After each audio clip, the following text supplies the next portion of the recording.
You break so many barriers. Like, how does that make you feel?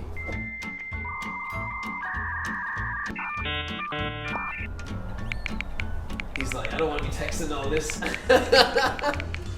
You. It's Paul Showing here with KS Media. I'm here with Ahren Belisle. He's come down from North Bay and he was the headliner here tonight at Yuk Yuks, Burlington.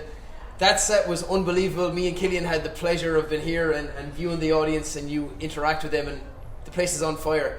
How are you feeling after doing such a lively set and blowing the place up here in Burlington? Yeah, that was probably my most fun set I've ever done. It was a fun crowd. I had to skip a bunch of my set because I was going over. There was so much ad lib in there. You're coming off a high of being a golden ticket winner with Kill Tony, America's Got Talent. What's next for yourself, Ahren? I don't know anything more than everyone else. My audition got posted yesterday, and my episode airs Tuesday, May 13th. Obviously, that's a massive achievement in anyone that makes a show like that. It's got such a huge audience, and it blows your name up worldwide. When was the first time you went from doing comedy in a fun setting to all of a sudden, shit, I really am a comedian. People are wanting me to sell out shows. I'm a headliner here, for example, tonight. When do you think that pivotal moment was? Kill Tony was a big one, and I did the theater in Montreal for like 1,000 students. That was big. Fantastic.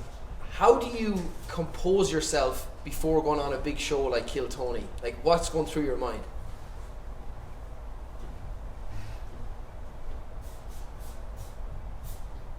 I don't. I just do it. You just have fun. Anyone who's lucky enough to see you live, when you're doing your thing on stage, you can really see that you're lying up here against the famous brick wall of Yuk Yuks, and you're just absolutely loving it. Can you explain the high of that, of doing a performance and coming off stage? I have a lot of anxiety in general in life, but on stage I just kind of have fun. It's just fun on stage. I get to do and say what I want and people enjoy it. And I get to educate people by existing and being real, talking about how life is for me. I find that inspirational because it gives everyone an absolute uplift. And I was here tonight, for example, and there was people wondering what you were doing with the speakers. They didn't know your situation. So how is that, like, that you break so many barriers? Like, how does that make you feel?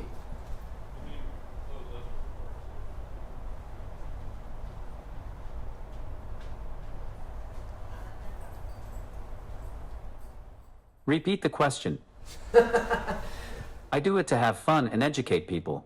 I enjoy doing things to change perspectives, and I do it to show people that I'm an inspiration for the right reasons. I'm an inspiration because of everything I do and everything I've overcome in life, not because I have a fucked up hand and I use my phone a lot. I love it. There was somewhere where I read recently that you weren't always this jovial self. You had a lot of stuff to overcome. What do you feel was the moment that, or maybe it was a period of time that you had to work really hard on Ahren himself and become this great guy that you are here tonight, headlining a fantastic gig that you've done and being on all these fantastic shows and really, being an inspiration to so many people? I lost a lot of friends many years ago, and I got a new job with therapy benefits, so I decided to do that and work on myself. I became more compassionate and less angry and worked through a bunch of trauma, and it all kind of snowballed from there. So that job changed your life. Tell me about the golden ticket, like getting that with the boys at Kill Tony. Is Tony himself, is he the Willy Wonka that like came in and got you out of North Bay, all around Canada, all around the US, maybe the world? Kill Tony has been super influential in my life. I've met a lot of great people and have done great things, and I have so much fun doing it too. It was actually Jason Rouse and Jared Nathan that got me to go to Texas and do it. Did you know that myself and Killian, we done a live show just after COVID in Toronto, and it was a big deal because it was the first kind of live show when things started to open up, and the headliner was Ben Bankus, and one of the main acts on that was Jared Nathan. So we covered Jared as well. He's a good guy, and he got great exposure from there and then on to Joe Rogan as well. So as comedians, because it's such a lonely game, is it good to have people like that you can kind of banter with and kind of work things out with and maybe plan for next events or plan for where you can go with your career in comedy? Yeah, it's good to have people you trust in a competitive industry. I think your set tonight was amazing. You were very good. Al probably performed a lot better than you tonight. I think he was the star of the show, to be honest with you. Fuck you. Perfect. That was sick.